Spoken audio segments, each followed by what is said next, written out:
बोरोथो आदा नोंनि एनायथिया बोरोथो आदा नोंनि सेन्ट्रेल इउनिभारसिटि। हेल' लोगोफोर, नोंथांमोनसिम मोनसे गोदान भिडिअ लाना फैलायबाय। नोंथांमोना भिडिअखौ जोबजासे स्किप खालामालासे नायलांगोन होननानै आसा फारिनाय थाबाय। बे भिडिअआनो जागोन लोगोफोर BPF दोलोनि मोजां रैसुमै गारांजों लानानै दोंसे मेथाइ खनदों लोगोफोर BPF दोलोनिफ्राय। बे मेथाइआ जोबोद इन्टारेस्टिं लोगोफोर। नोंथांमोना स्किप खालामालासे भिडिअखौ नायलांगोन होननानै आं आसा फारिनाय थाबाय। बेनि सिगांनो आं नोंथांमोननिसिम मोनसे खावलायनाय थाहैबाय। मानो होननानै बुङोबा नोंथांमोना जाहाथे आंनि नैबे चेनेलखौ सापर्ट खालामनांगोन आरो गोदान गोदान नटिफिकेसनखौ मोनगोन। नोंथांमोना जुदि आरो सोरबाफोर गोदानै आंनि चेनेलाव फैदोंबा अननानै साबस्क्राइब, लाइक, कमेन्ट, शेयार खालामना होलांदो लोगोफोर। थ' बिदिबा भिडिअखौ स्टार्ट खालामसै लोगोफोर। मेथाइखौ नांगौ ना निउस होनांगौ? दा मेथाइखौबोथ' बे हारिजों लोब्बा थानाय, राजखान्थिजों लोब्बा थानाय। दे आं मेथाइबो खनगोन, माबाबो खोथाबो बुंगोन। गिबियावनो मेथाइखौ खननोसै नङा होमबा? सर्ट खनना होनोसै। मेथाइआ जाहैबाय जोंहा बिटिआर रेकर्डनि दफाखौ लानानैनो आं खनदोंमोन आरो बे मेथाइनि गेजेरजों आङो मोनसे खावलायनाय आर'जसो आङो बुंनाय बायदि आं गावखौनो मोनदों आरो आं बेयाव रावखौबो गाज्रि रावजों सोंखारिनो सानाखै। मेथाइआ बेनोमोन। आं खनफिननो सानदों जुदि नोंथांमोना खननो गोदोब होबायब्ला। जे ओरै आरो मेथाइआ खोनाखाबायना आदामोन ने? ओरैहाय जे बोरोथो आदा नोंनि एनायथिया बोरोथो आदा नोंनि सेन्ट्रेल इउनिभारसिटि बोरोथो आदा नोंनि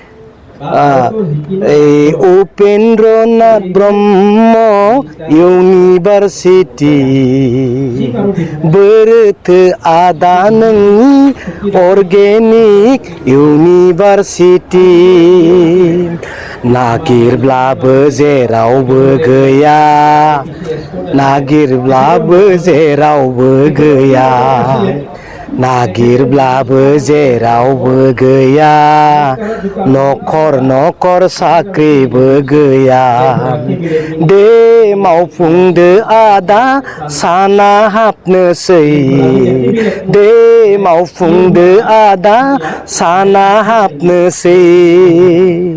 आंथ' गाज्रि बुङाखै नङा होमबा?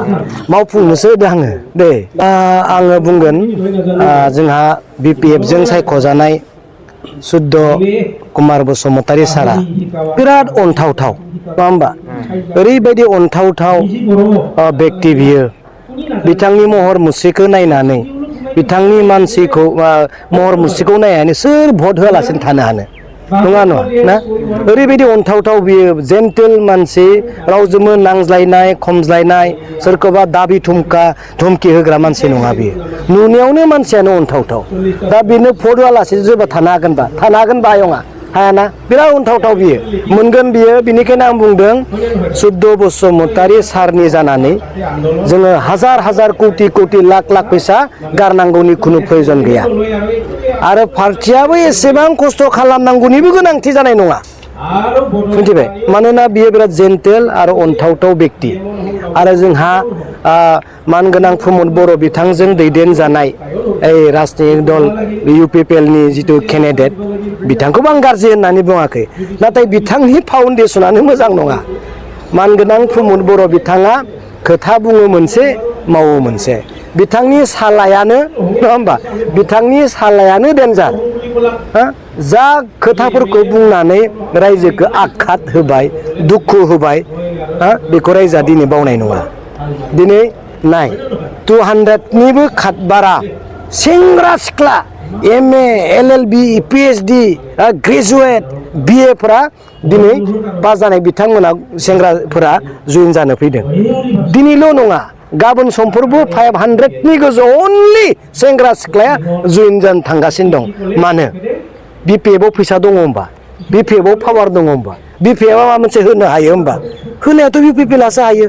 बिसोर सेंग्रा सिख्लाफोरखौ फैसा होयै होयै बायनो हागोन नङा होमबा?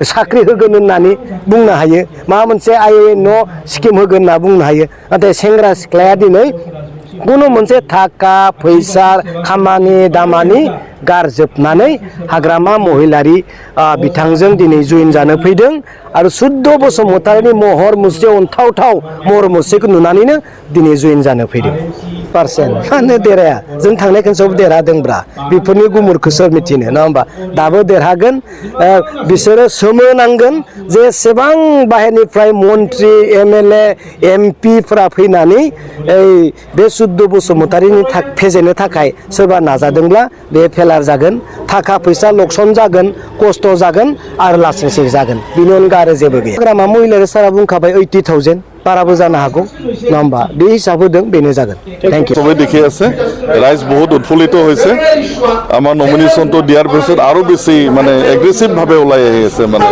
চাৰিওফালে মানে বিৰোধী দলৰ পৰাও বহুত সদস্য আহি আছে আজি ইয়াতে 200জন মান মানে নেতাবিলাক ছাত্ৰ নেতা কিছুমান ছাত্ৰবিলাকে ইয়াত জইন কৰিব মানে মেচুৰ্ড ষ্টুডেণ্টছ গোটেই তেওঁলোকে আজি জইন কৰিব আমাৰ পাৰ্টিৰ কেণ্ডিডেটক পচন্দ কৰিছে নিশ্চয় ফেক্টৰ মই ডাইৰেক্টলি নকওঁ আমি দেখি আছোঁ আমাৰতো বহুত ষ্ট্ৰং আমাৰ জিকাৰ চান্সটো বেছি বহুত পজিটিভ হৈ আছে চাৰিওফালে মানে ৰাইজে আকোৱালি লৈছে ইয়াতে মানে ষ্ট্ৰং ৰিজনেল পাৰ্টি লাগে বুলি চবেই ফিল কৰিছে যিটো BPF মানে BTC সৃষ্টি কৰাৰ মূল হেৰিটোৱে হ'ল BPF আৰু BPFে 15 বছৰত বহুতখিনি কাম কৰিলে এই ৰাজ্যৰ উন্নয়ন মানে ভাৰত স্বাধীন হোৱাৰ পিছত 56 বছৰ পিছতো এই অঞ্চলত একো ডেভেলপমেণ্টেল হেৰি নাছিলে ৰাস্তা ঘাট নাছিলে স্কুল কলেজ নাছিলে তো হাগ্ৰামা ছাৰে BTC শাসনভাৰ লোৱাৰ লগে লগে আৰম্ভ কৰিলে উন্নয়নৰ কাম চবেই দেখিছে উন্নয়নৰ কিতাপ এতিয়া মই দিব প্ৰয়োজন নাই বুলি ভাবোঁ আৰু তেওঁলোকে এই 4 বছৰত কিবা কৰি চৰকাৰ গঠন কৰিলে মেজৰিটিটো আমি আছিলোঁ না সিংগল লাৰ্জেষ্ট মেজৰিটি আমি আছিলোঁ 17টা পাইছিলোঁ 2020ত আমাক লাগিছিলে 21টা এবছলুট মেজৰিটিৰ কাৰণে তেওঁলোকে চলে চক্ৰান্তই তেওঁলোকে শাসন লৈছে 2020ত কিন্তু ৰাইজ কিন্তু আছে একেলগে আছে এইবাৰ সেইকাৰণে ৰাইজে আকৌ BPFকে বা হাগ্ৰামা মহিলাৰী ছাৰকে আকৌ চিফ বনোৱাৰ এটা সিদ্ধান্ত লৈছে